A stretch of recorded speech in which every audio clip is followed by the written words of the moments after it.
Gottlieb, what is going on in this timeline? Are you kidding me? Taylor did make a huge political statement with her latest album, but it's not what you think it is. Let me tell you about why Elizabeth Taylor is more than just the best song on the album. It also could be Taylor's hint at who she is actually supporting and her way of speaking up for something that people have been asking her to speak up about for a long time. Let's dive into the Jewish history of Elizabeth Taylor. Now, take this as you will, because we know there is a side of the coin that says everything she does is an Easter egg. The songs, the promo, everything, that it all is an Easter egg. Everything is an Easter egg. So if everything is an Easter egg, tell me what this Easter egg is about. Now, my first initial thought is maybe Taylor is like the petty Sagittarius type of person that hears that their enemy is doing something and then they try to go and do it or do it better or contact that person. There's like shady people. It's just a shadow trait, but lots of people do it. So whenever Taylor heard about Kim Kardashian doing the Elizabeth Taylor documentary that she is doing long before it was announced, maybe Taylor was like, well, I'll write a song called Elizabeth Taylor. And every time you search for Elizabeth Taylor, my song will come up instead of Kim's song because that's what that's how, SEO manipulation works. But let's get into this and talk about the famous Jewish facts about Elizabeth Taylor. Taylor and Todd had a loving and tumultuous relationship. As many said, Todd, an impresario, Hollywood producer, and the son of an Orthodox rabbi, was the first of Taylor's husbands not to be intimidated by her success. In fact, he thrived on her chutzpah and independence. He lavished the actress did I read that? He lavished the actress with expensive gifts, made her laugh, and cooked for her. The two welcomed a daughter together, Liza, in 1957. Are we starting to see any parallels? Unfortunately, as Taylor was filming Cat on a Hot Tin Roof, Todd's private jet, Liz, crashed over New Mexico and he died. After Todd's death in 1958, Taylor found the comfort she needed at the LA Synagogue Temple Israel. She found solace in the words of Rabbi Nussenbaum, and from Temple Israel, curator Joanne Robotham said, it grounded her. It helped her find happiness again. She converted to Judaism in 1959.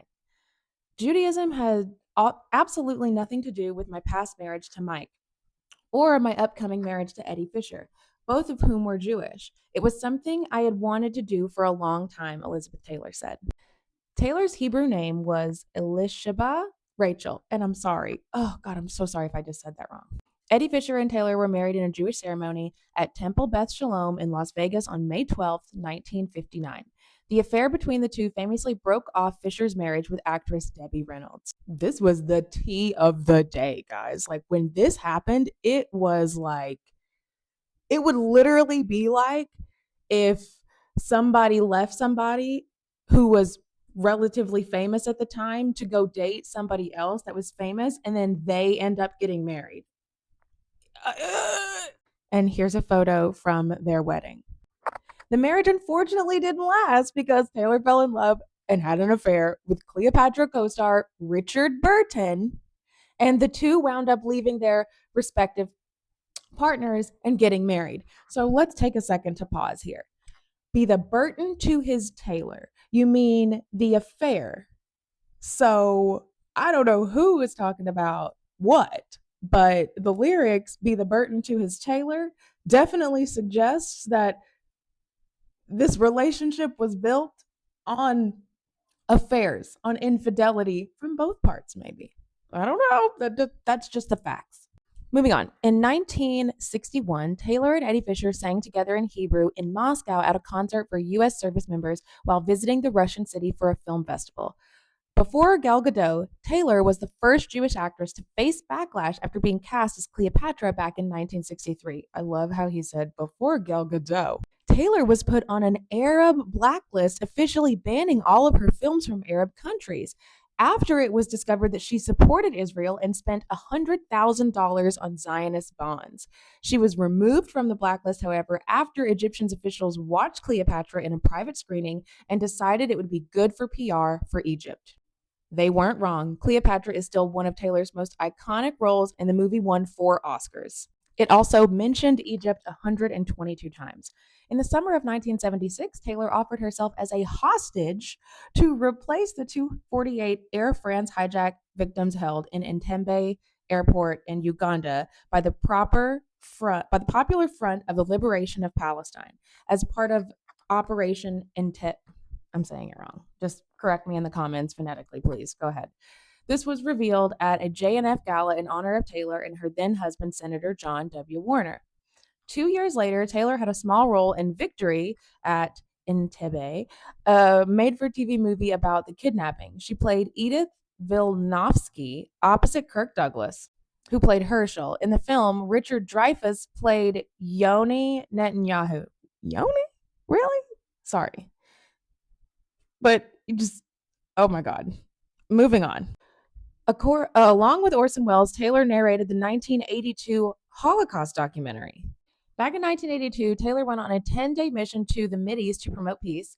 Quote, I want to bring a sense of sincere friendship between myself and the people of America to Israel. Taylor said at a local press conference, I want to try to create peace between Israel and Jordan. She professed her love for the Jewish state and her hopes to bring back tourism to the area. She met with this person, visited Ariel Sharon at his home, and visited sick soldiers and children at a local hospital. Taylor also canceled a 1967 visit to Moscow because of the Soviet anti-Israel stand. In 1975, she signed a letter condemning a UN anti-Zionist resolution.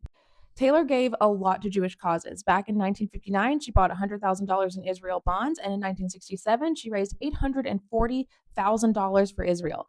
Do you know how much $840,000 is in today's money? It's $8 million. $8 million. She participated in fundraisers for the Jewish National Fund along Sammy Davis Jr. and was an ardent and vocal supporter of the Simon Wiesenthal Center, which helps preserve the memory of the Holocaust. Here is her and Wiesenthal himself.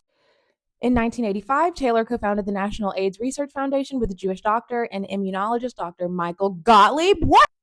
Are you kidding me right now? Who famously identified AIDS in 1981. If you're wondering why I'm freaking out, because that is the name of one of Blake Lively's attorneys. Are you fucking kidding me? We just found the weirdest connection, guys. If you're here and you're watching this right now, oh my fucking God.